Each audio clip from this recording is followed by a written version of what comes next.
नमस्कार दोस्तों, आज हम एक नई वीडियो लेके आए अपने हरियाणा जीके की। आज की जो हमारी वीडियो का टॉपिक रहेगा वो हरियाणा के मुख्यमंत्री। और हरियाणा के मुख्यमंत्री कब से बने ये आपको पता। हरियाणा 1 नवंबर 1966 को अलग हुआ और तब से लेकर अब तक मुख्यमंत्री बनते आ रहे हैं। इसमें कुछ खास टॉपिक कराऊंगा, कुछ 5-10 क्वेश्चन ही कराऊंगा जो क्वेश्चन आते हैं हमारे पेपर से संबंधित है। पूरी लिस्ट ना बनवा के 5-7 क्वेश्चन मैं आपको बताना चाहूंगा इस वीडियो में। भाई सबसे पहला, जो हरियाणा का मुख्यमंत्री कौन बना, सबसे ज्यादा कौन रहा, जब सबसे ज्यादा बार कौन रहा, सबसे ज्यादा लगातार कौन सा रहा। देखो में सभी में अलग अलग है, सबसे ज्यादा संख्या में कितनी बार रहा और लगातार कौन रहा, सबसे कितनी ज्यादा बार कौन आया। तो वो चीजें हमने करनी है इनके बारे में, ताकि अब हमारी नॉलेज बढ़े हरियाणा के बारे में। और हमारे जो सीईटी का एग्जाम जो पता आपको आ गया, हरियाणा में 22,000 से ज्यादा ग्रुप सी की वैकेंसी है, वो भरने के लिए सरकार ने बोल दिया है। जिसमें से सबसे ज्यादा एएलएम की है, क्लरिकल की है और एलडीसी यूडीसी की है, उसके साथ वीएलडीए की है और पटवारी की है 1100 के आसपास, 865 के आसपास पंचायत सेक्रेटरी की है। तो साथियों जुट जाओ तैयारी करने के लिए। तकरीबन 1 साल हो गया कोई एग्जाम नहीं हुआ है और पीछे एएलएम की लिस्ट लगी है और आईटीआई की भी लिस्टें लगने लग रही है। और सबसे ज्यादा जो घपला हुआ था आईटीआई में हुआ है, जो ऑनलाइन पेपर हुए थे आईटीआई के, सबसे ज्यादा घपला उन्हीं में हुआ है। लेकिन सरकार शायद उनको दबाने के लिए पहले जो ऑफलाइन टेस्ट हुए थे आईटीआई के, उसके रिजल्ट देने लग रही है, क्योंकि उसकी जो मेरिट जान लग रही है वो 50-55 जा रही है। और जो ऑनलाइन हुआ था उसकी मेरिट 90, 92, 95, 83 मिनिमम आई है भाई। तो आप देख सकते हैं कितना घपला हुआ है। मैं खुद पेपर दे के आया था, तो उसके हिसाब से देखा जाए तो पेपर ज्यादा नंबर नहीं ले सकता था, लेकिन फिर भी मेरिट इतनी चढ़ी है तो इसका मतलब आप समझ सकते हो।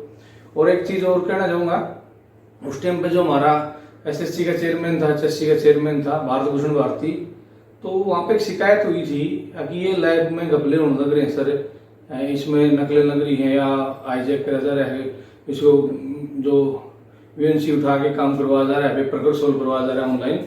तो उसने मना कर दिया था कि इससे लैब के साथ हमारा कोई ताल्लुकात नहीं है। लेकिन देखो आप, शाम में 4 बजते जैसे हम सेकंड इनिंग का पेपर दे के बाहर निकले तो खबर आने लगी उस लैब को हरियाणा जो एचएससी था, स्टाफ सिलेक्शन कमीशन, उसने उसको रद्द कर दिया। एक बयान तो वो देता है उस लैब से हमारा कोई संबंध नहीं है, लेकिन दूसरा बयान ये आता है उसको हमने रद्द कर दिया। जब आपका संबंध नहीं था, रद्द किस लिए करते थे? तो ये आप उसमें एक बड़ी खामी थी। लेकिन क्या करें, सरकार के हैं, घपले चलते रहते हैं। कोई भी सरकार आई, ये देख सकते हो आप, पूर्व मुख्यमंत्री भी इसके चक्कर में जेल काट के आ चुका है और लोगों को भी अकल नहीं लगने लगी। शर्म की बात है, आगे बेरोजगार के साथ खेलना मैं समझता सही होगा। तो साथियों, पहली बात तो ऑनलाइन पेपर नहीं होना चाहिए, ऑफलाइन होना चाहिए।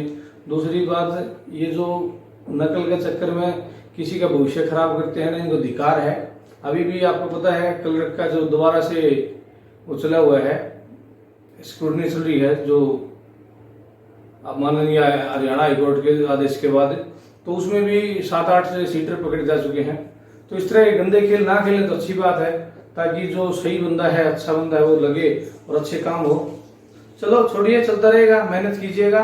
जो हाई नंबर लेगा, हाईएस्ट नंबर लेगा, उसको रोकने वाला कोई नहीं होता। अभी जैसे आपने श्रुति शर्मा जो यूपीएससी क्लियर किया है, 1 रैंक है, तो उसको कौन रोकने वाला? तो चिंता मत कीजिएगा, चलता रही, ये जिंदगी का एक हिस्सा है, चलता रहता है। लेकिन फिर भी आप मेहनत कीजिए, दौड़िएगा, भागदौड़ मचाते रहिएगा जब तक आप सफल नहीं हो जाते। तो इसी के साथ हम आज की वीडियो शुरुआत कर रहे हैं। तो हरियाणा का प्रथम जो मुख्यमंत्री था, प्रथम मुख्यमंत्री हरियाणा, भाई ये तो बात करी, मुख्यमंत्री हरियाणा कौन था? ये भाई कांग्रेस का था, पंडित भगवत दयाल शर्मा।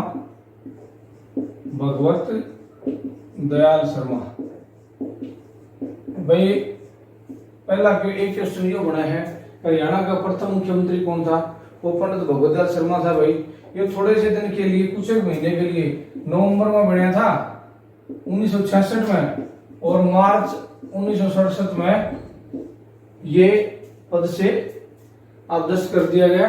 इसके बाद ये कांग्रेस का था, आईएनसी, इंडियन नेशनल कांग्रेस।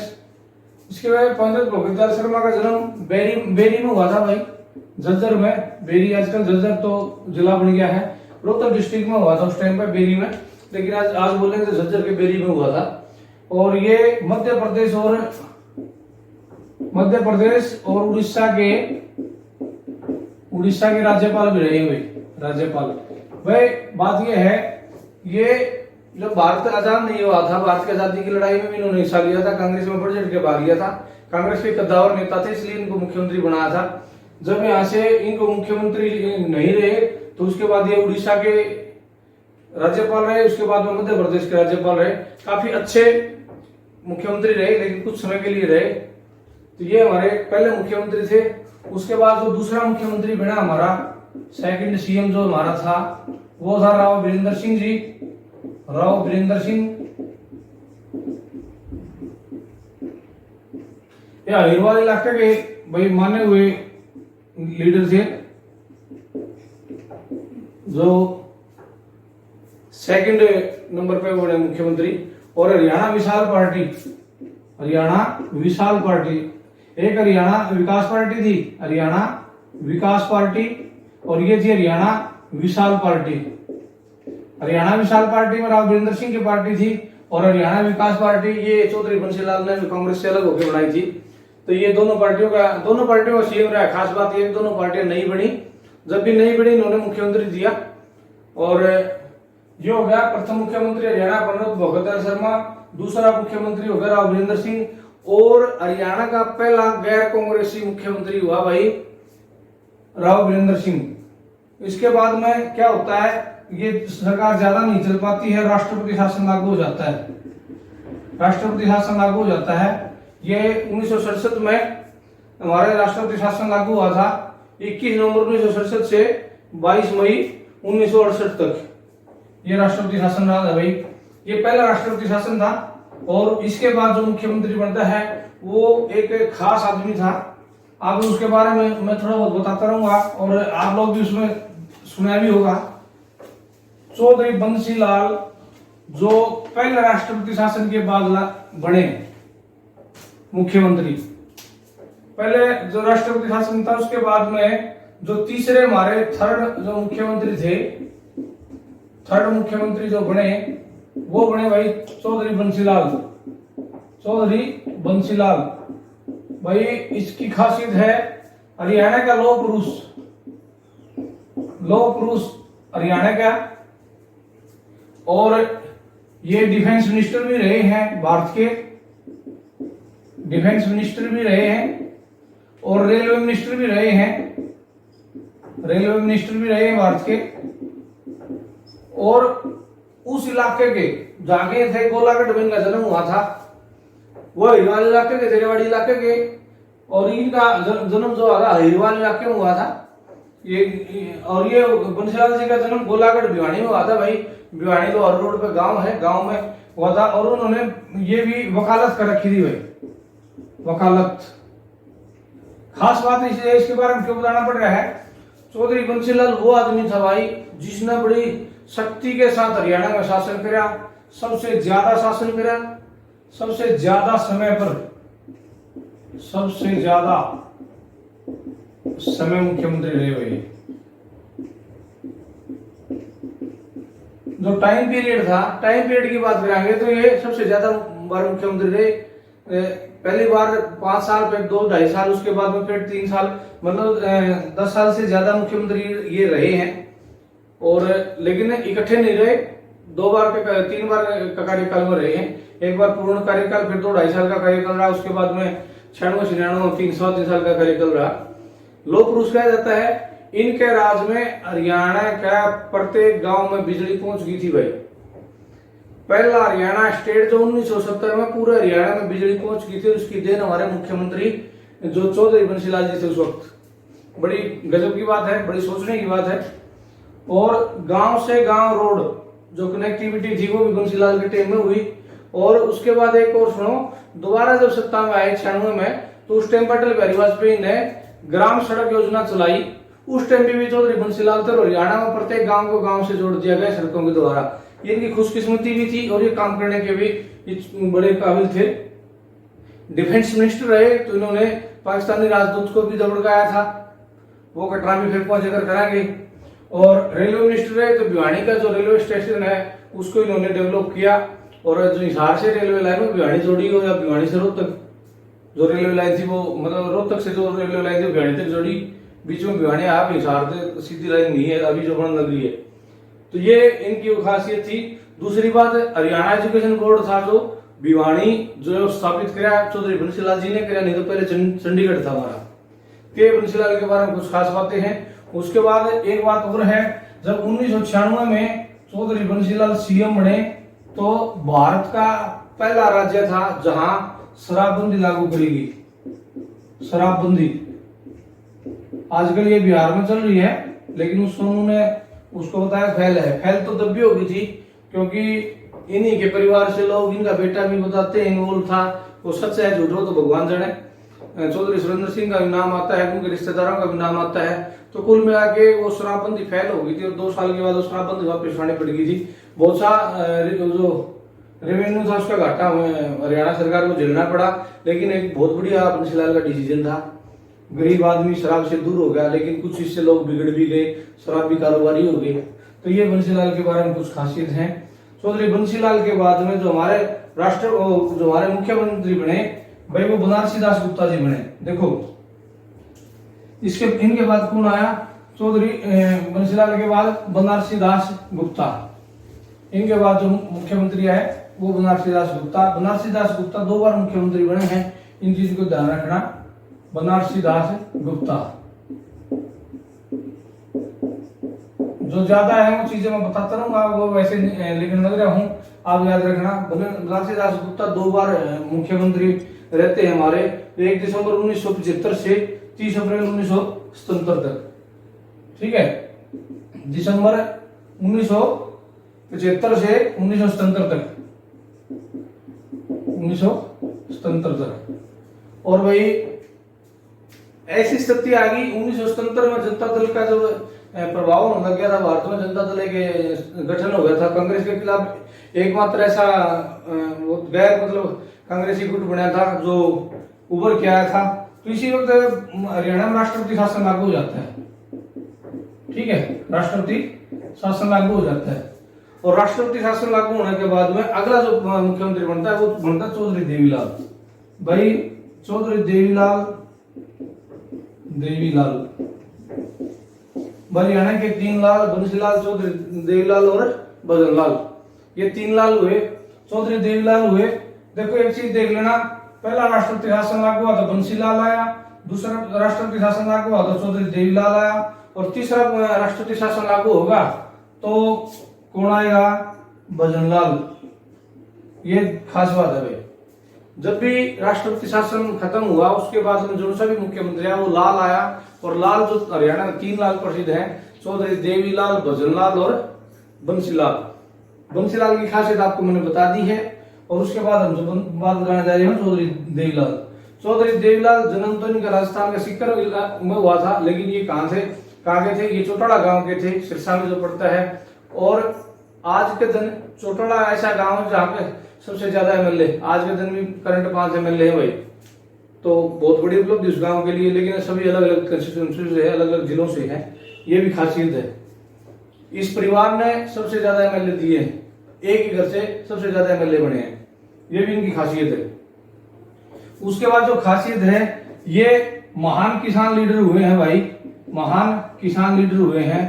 इन्होंने किसानों के लिए बगैर सोचे हुए कार्य किए, नफा हो या नुकसान, लेकिन किसान का भला होना चाहिए, इन्होंने कर दिए। इन्होंने जो हालांकि वो गलत परंपरा थी लेकिन किसान के लिए बहुत अच्छी थी, इन्होंने जो लोन थे वो माफ कर दिए। सबसे पहले लोन इन्होंने माफ करे थे भाई, अच्छी बात थी, लेकिन उसका लोगों ने गलत फायदा उठाया। आज भी लोग उसका गलत फायदा उठाने लग रहे हैं उसी चीज का, लेकिन ये किसान के लिए बहुत बढ़िया मतलब रहे हैं। इन्होंने एक थी बुढ़ापा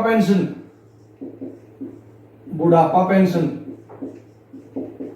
बुढ़ापा पेंशन लागू करने वाला पहला स्टेट हरियाणा था और चौधरी देवीलाल ने बुढ़ापा पेंशन लागू करी थी, क्योंकि इनका मानना था कि बुढ़ापा में कोई माँ बाप ने ना पूछे तो कम से कम उनको एक सहारा हो जाए, 100 रुपये 200 रुपये की हो जाए।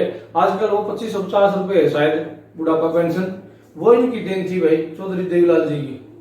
खास बातें देख ली। दूसरी बात, हरियाणा के जो अलग जो चला था आंदोलन, उन्होंने उसमें भी ये सक्रिय भाग लिया था। तीसरी बात, ये किंग मेकर थे भाई। जब भी सरकारें बनी, सेंटर में सरकार बनी, इन्हें बनाई भाई। वीपी सिंह को प्रधानमंत्री बनवाने वाले ये हैं, उसी टाइम पे ये उप प्रधानमंत्री बने। वीपी जब ये इनको बोलेगा कि प्रधानमंत्री बनो तो ये खड़े होकर मना करके उन्होंने वीपी सिंह का नाम ले दिया और सरकार बन गई, वीपी सिंह प्रधानमंत्री बन गए। उस टाइम पे देवीलाल का नाम बहुत बढ़िया मतलब उभर के आया था। बहुत अच्छे लीडर थे, देशी देहात से जुड़े हुए रहे वो कारण ताऊ देवीलाल, वाकई ताऊ था भाई बढ़िया। जहां तक हमने सुना है अच्छा लीडर था, होना भी चाहिए। लेकिन देखो भाई परंपरा की बात से जिस बात का बाप बढ़िया था बेटा शायद बढ़िया ना हो, कई न बात कड़वी लग जाएगी, तो थोड़ा सा नहीं लेना चाहिए। मैं न्याय प्रणाली पे उंगली नहीं उठाऊंगा क्योंकि उन्होंने काम अच्छा किया है, सही किया है, लेकिन लेट किया है। अब 80 90 साल के आदमी ने सजा होना वो बड़ी तकलीफ दे होती है। एक वो वैसे भी विकलांग है चौधरी ओम प्रकाश चौटाला जी, तो वो बड़ी दुखदायी बातें हैं। लेकिन चीज ये है कि आप एक ऐसा पद पर रह गए जो समाज हित का पद है और उसका दुरुपयोग करते हो, आज भी होने लग रहा है। ऐसी बात नहीं है किसी मुख्यमंत्री के कार्यकाल में नहीं हुआ हो। बात यह है कि किसी की गलतियां पकड़ी जाए तो वो चोर है, जिसकी गलती पकड़ी जाए वो चोर है और जो ना पकड़ा जाए वो शाह है। तो ऐसे नहीं है कि मुख्यमंत्रियों ने घपले नहीं किए या किसी सरकार में घपले नहीं हुए, लेकिन जिसकी सरकार के पकड़े गए वो चोर है। तो कहने का मतलब ये है, ये नाराज होने की बात नहीं करेगा तो सोचेगा गलत करेगा, नहीं। चीजें ये हैं कि समाज को गुमराह ना करें, अच्छी बात है। तो चौधरी देवीलाल जी दूसरे राष्ट्रपति शासन के बाद में हमारे मुख्यमंत्री बने, 2 बार ये उप प्रधानमंत्री बने। हरियाणा से बार भी उन्होंने लोकसभा की सीट जीती, सीकर से ये सांसद भी रहे हैं। और खास बात ये है, एक ग्रामीण कॉन्स्टिट्यूंसी थी जो विधानसभा की, वो गिराए हल्का जो चौधरी ओम प्रकाश चौटाला ने तोड़ दिया। गिराए हल्के में गिराए ये जो हल्का था, इसमें ये उस टाइम का छोटी सी उम्र का नेता छत्रपाल, प्रोफेसर छत्रपाल जी को बोलते हैं, उनसे इलेक्शन हार गए। और लोगों से कई बार जिक्र होगा क्यों हारे भाई इलेक्शन, तो बोले कि इनका इतनी मरोड़ होगी थी, बोले मैं न दूंगा जीत जाऊंगा, गामा का इलाका है मैं जीत जाऊंगा। और उस टाइम पे प्रधानमंत्री थे, शायद टाइम भी नहीं था शायद इनको ना ये मतलब किसी कॉन्स्टिट्यूंसी के गांव में जाएं, लोगों से वोट मांगे। पूरा एक खासियत है कि वहां तकरीबन कई सीटें जीत ली थी लेकिन खुद की सीट से हार गए थे। ऐसे लीडर बहुत अच्छे थे। तो गिराए हल्के के साथ में जब दोबारा से परिसीमन आयोग बैठा तो चौटाला ओम प्रकाश चौटाला ने देख रहे गिराए हल्के को ही खत्म कर दिया, गिराए को आंसी के साथ जोड़ दिया। और आज जो चौधरी जो प्रोफेसर छत्रपाल जी हैं, उनको इलेक्शन लड़ने के लिए जगह नहीं है, ना तो बरवाड़ा से जीत सकते ना वो हांसी से भी हार गए थे। ऐसे हालात उन्होंने कर दिए थे। वो चलो की राजनीति के आपस में बदला था, वो लिया था। चौधरी देवीलाल जी आगे भाई हमारे मुख्यमंत्री। चौधरी देवीलाल के बाद में जो ये उस टाइम पर जनता दल के लीडर थे, जनता दल की पार्टी आ गई, मतलब सरकार आ गई। और उसी टाइम पे जनता दल में चौधरी भजनलाल जी थे, उन्होंने अपने एमएलए अपनी तरफ करे और देवीलाल के बाद इधर बन गए भजनलाल, सीएम बन गए भाई। यहां से भजनलाल का एंट्री होती है हरियाणा की राजनीति में। और भजनलाल को क्या बोलते हैं, राजनीति का पीएचडी बोलते हैं। पीवी नरसिम्हा राव की सरकार चलाने में इनका बहुत ही बड़ा अहम योगदान था चौधरी भजनलाल का। ये भी हमारे सीएम रहे, ठीक है। बहुत मतलब ऐसे टाइम पे सरकार चलाई। एक गैर गांधी परिवार और गैर नेहरू परिवार के मेंबर जो पीवी नरसिम्हा राव साउथ से थे, उनकी सरकार कांग्रेस की 91 से 95 96 तक की जो सरकार चली सेंटर में, वो चौधरी भजनलाल जी की देन है। और शायद इसी वजह से गांधी परिवार इनसे खफा हो गया। और आज आप देख सकते हैं भजनलाल परिवार के साथ क्या हो रही है, तो ये चीजें हम देखेंगे। उनके बाद फिर भजनलाल जी की सरकार आती है, भजनलाल के बाद फिर भजनलाल जी फिर आते हैं, भजनलाल आते हैं, फिर भजनलाल के बाद फिर कौन आता है, बंसीलाल जी आते हैं। ठीक है, ये था। और भजनलाल कांग्रेस में आ जाते हैं, उसके बाद में पहले जनता पार्टी में, फिर कांग्रेस में, फिर बंसीलाल आते हैं कांग्रेस में। और सबसे ज्यादा जो हरियाणा में राज कराया है वो कांग्रेस पार्टी ने कराया है भाई, कांग्रेस पार्टी ने किया है। सबसे ज्यादा मुख्यमंत्री और सबसे ज्यादा टाइम जिस पार्टी ने राज कराया, पार्टी की बात करें हम, आदमी की नहीं बात करें, वो है कांग्रेस पार्टी। ठीक है, उनके बाद बंसीलाल के बाद में फिर कौन आया, देवीलाल आया। कब है, 17 जुलाई 1987 से 1989 तक। फिर दोबारा फिर बने 17 जुलाई 1987 से दिसंबर 1989 तक। ये फिर दोबारा से देवीलाल मुख्यमंत्री बन जाओ हरियाणा में। भाई देवीलाल 2-3 बार बने हैं, बड़े आदमी थे, तो मतलब बारी देखो आने बारी इन्हें की थी। एक बनारसी दास गुप्ता ये भी दोबारा बने हैं। उसके बाद में जो आया हमारा जो लीडर, नया लीडर आया, फिर आया चौधरी ओम प्रकाश चौटाला। चौधरी ओम प्रकाश चौटाला के बारे में बात कर लिया। सबसे करड़ा आदमी भाई राजनीति का, सबसे सख्त लीडर। सख्त लीडर मतलब सख्त तो था चौधरी बंसीलाल, लेकिन एक मरोड़ वाला जो था चौधरी ओम प्रकाश चौटाला।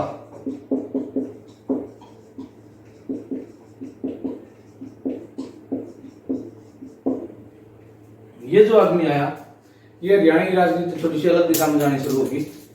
कहने का मतलब है कि पीछे जो राजनीति थी वो जातियां पे नहीं थी, आपस में वो सामाजिक राजनीतियां थी। यहाँ से धीरे धीरे हमारी जो राजनीति परिदृश्य बदल रहा है धीरे धीरे, और हमारा समाज राजनीति में जातीय राजनीति होनी शुरू हो जाती है चौधरी ओम प्रकाश चौटाला के टाइम पे। चौधरी ओम प्रकाश चौटाला के बाद में जो दोबारा फिर जो सरकार बनती है 1991 में, उसमें फिर भजनलाल, चौधरी भजनलाल फिर मुख्यमंत्री बनते हैं।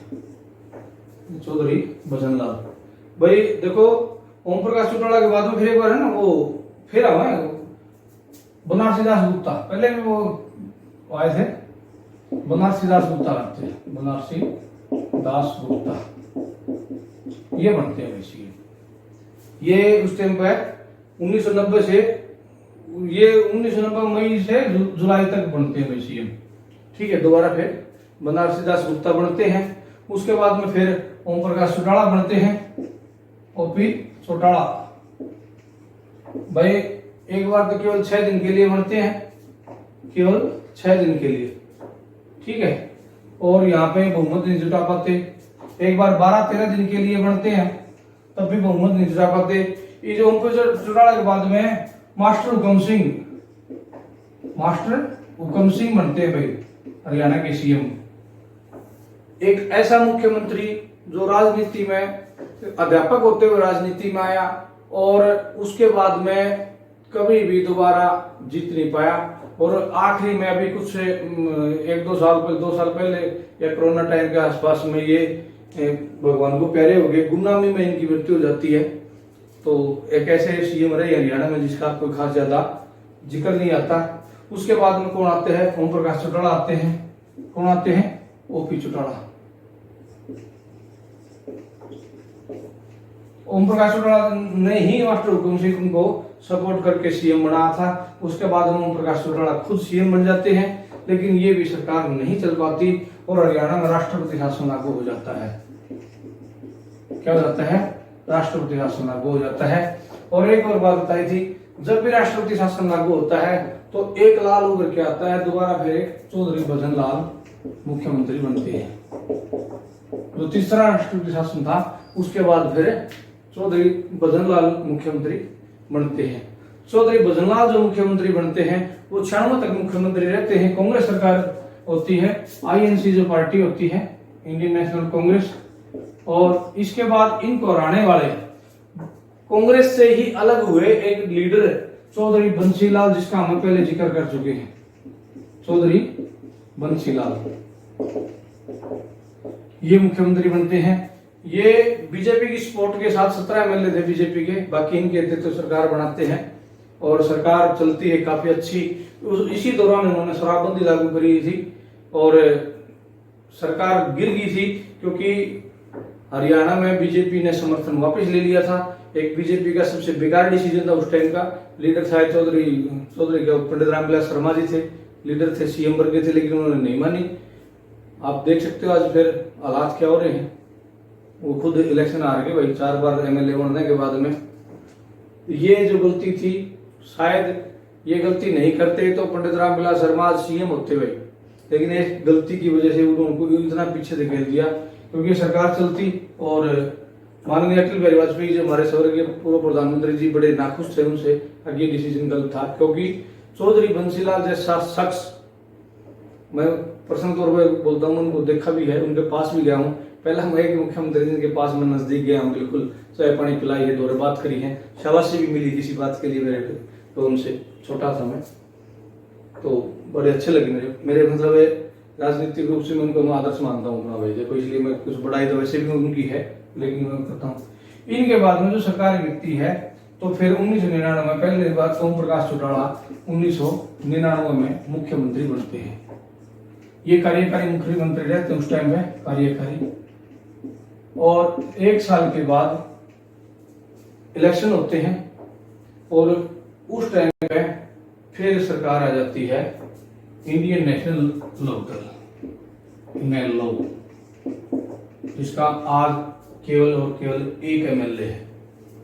ये सरकार चौधरी ओम प्रकाश चौटाला की राज चला, 6-7 साल तक लगातार इन्होंने शासन किया। और 2004 में अभी तक जितने मुख्यमंत्री बने, ये जितने मुख्यमंत्री बने, इनका जन्म आजादी से पहले हुआ था।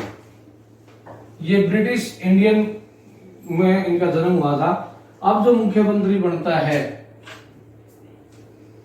ये चौधरी भूपेंद्र सिंह हुड्डा,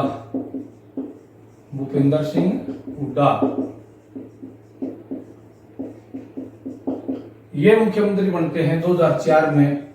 2004 से 2014 तक, मतलब एक योजना और बीच में, लगातार 10 साल मुख्यमंत्री रहने वाले चौधरी भूपेंद्र सिंह हुड्डा, ये रोहतक से जिले से बिलोंग करते हैं, किलोई गांव है, और ये भी एडवोकेट हैं। और इन्होंने हरियाणा में बड़ी सड़कों का निर्माण, मतलब बड़ी बड़ी जो सड़कों का जो सेंटर से प्रोजेक्ट लिया इन्होंने काम शुरू करवा। रोहतक को हरियाणा में सबसे ज्यादा चमक दिलाने वाले, सबसे ज्यादा स्थान दिलाने वाले चौधरी भूपेंद्र सिंह हुड्डा।